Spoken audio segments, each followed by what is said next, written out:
What do you think of when you think of DreamWorks? Perhaps good quality movies that tell an intriguing story, or just fun movies that you can always enjoy anytime? For me, I'll never forget Christmas morning in 2008 when I opened my stocking and found the new Kung Fu Panda DVD. It is no exaggeration when I tell you that I must have seen this movie hundreds of times. I could have watched the movie on mute and still known every line. So you can imagine my excitement when the sequel came out. And it was great.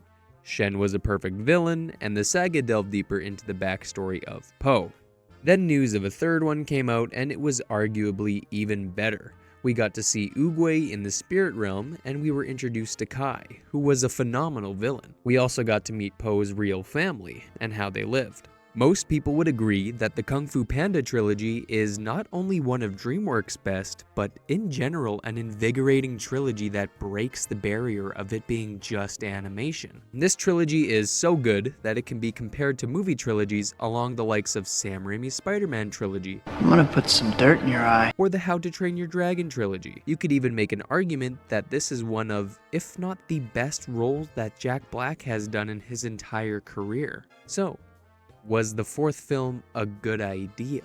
From a money-making perspective, yes, of course it was. According to ScreenRant.com, the Kung Fu Panda franchise has made over $1.8 billion. So a fourth installment seemed like a no-brainer. But will DreamWorks Studios put their greatest story at risk just for profit? And more importantly, will it be any good? The recent trailer showed quite a lot, so let's get into it. Within the first 10 seconds of the trailer, we see Master Shifu telling Po that it's time for the next step, to which Po responds with, "So I'm not going to be the Dragon Warrior anymore?" in a questioning tone. Now, already this is undoing the literal finale of the previous film, when Po becomes an incarnation of a dragon in the spirit realm, telling Kai that he is, quote, the Dragon Warrior. Now, I don't think the trailer was trying to show that Po isn't still going to be the Dragon Warrior here, but this line alone was enough to raise some questions at the least. We then learn that Po will be the spiritual leader of the Valley of Peace. This is basically the role that Master Oogway played in the first film. Naturally, this is fitting for Po, but is he ready for that just yet? We then get a cool glimpse of a fight scene where Po is fighting a manta ray, likely at the beginning of the film, just to establish that Po is still protecting the valley and is still indeed the Dragon Warrior. We then see Po meditating at the peach tree, where we last saw Master Oogway in the first film. It then cuts to our new villain named the Chameleon, who stands front and center surrounded by her guards as a giant portal to the spirit realm opens up, revealing Tai Lung. For those of you who haven't seen the first film, Tai Lung was the main antagonist who Po defeated in the finale by banishing him to the spirit realm. A fight then ensues between Tai Lung and the Chameleon's guards, to which Tai Lung wins easily. It isn't until the Chameleon stretches out her tongue to touch Tai Lung that he finally goes down. We see Tai Lung's kung fu flow into her as she shapeshifts into a scaly version of Tai Lung himself. She then uses Tai Lung's signature nerve move against him, which knocks him down again. We then get a look at her new dude antagonist, who is voiced by none other than Awkwafina. Now, I know many people dislike Awkwafina's voice. I think she will do a good job based on what we hear in the trailers. From this point on, what we see in the trailer, it looks like we are going to follow Po and Awkwafina as they chase down the Chameleon and put an end to her rampage. Now, this could make for an interesting story, I won't lie. There are so many new locations and characters they can throw into the mix during their adventure, but there are two huge concerns that everybody is talking about after seeing this trailer. Number one, where are the Furious Five? And number two, is Awkwafina going to be the new Dragon Warrior?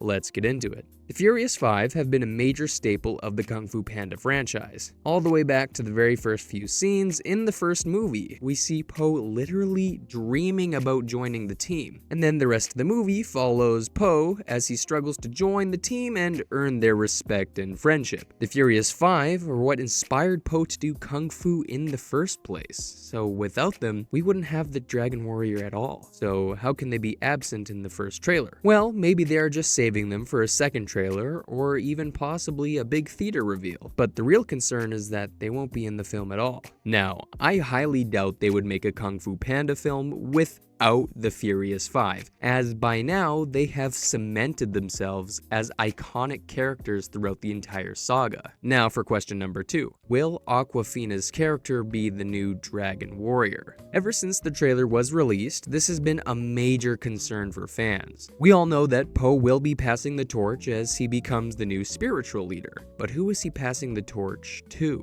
From what we see in the trailer, it looks like Poe will be teaming up with the criminal, that being Awkwafina's character, and redeeming her, whilst also passing the torch. Now, this could be a smart move for DreamWorks in terms of making money. Why would they let this cash cow go to waste when they can make even more sequels and spin-offs and merchandise led by Awkwafina's new character, and renew this franchise for the younger generations who perhaps aren't as attached to the original movies as we are? Now, if anyone deserves to be the Dragon Warrior, it should be Tigress, but a growing fan theory online is that the successor could actually be Tai Lung. Think about it. After all, Tai Lung was trained from the time he was a baby to a full-grown man by Master Shifu himself to literally become the Dragon Warrior. The only reason he wasn't chosen is because Master Oogway saw darkness in him. And now, Tai Lung is back from the spirit realm, and he's been defeated by the chameleon, who stole his kung fu. This would be a perfect opportunity to see Tai Lung rebuild his relationship with Master Shifu, and maybe even team up with Poe to relearn his kung fu abilities, this time using them for good. So, in conclusion, by the end of the film, we could very well have a redeemed Tai Lung as the Dragon Warrior and Poe as the new spiritual leader. Or we could have Awkwafina as the new Dragon Warrior instead. But I want to know what you think. Should Tai Lung be the Dragon Warrior, or should they bring in someone new? Make sure to drop your opinions in the comments below, and if you like this kind of stuff, feel free to subscribe. Thank you guys so much for watching my first video, and I'll see you guys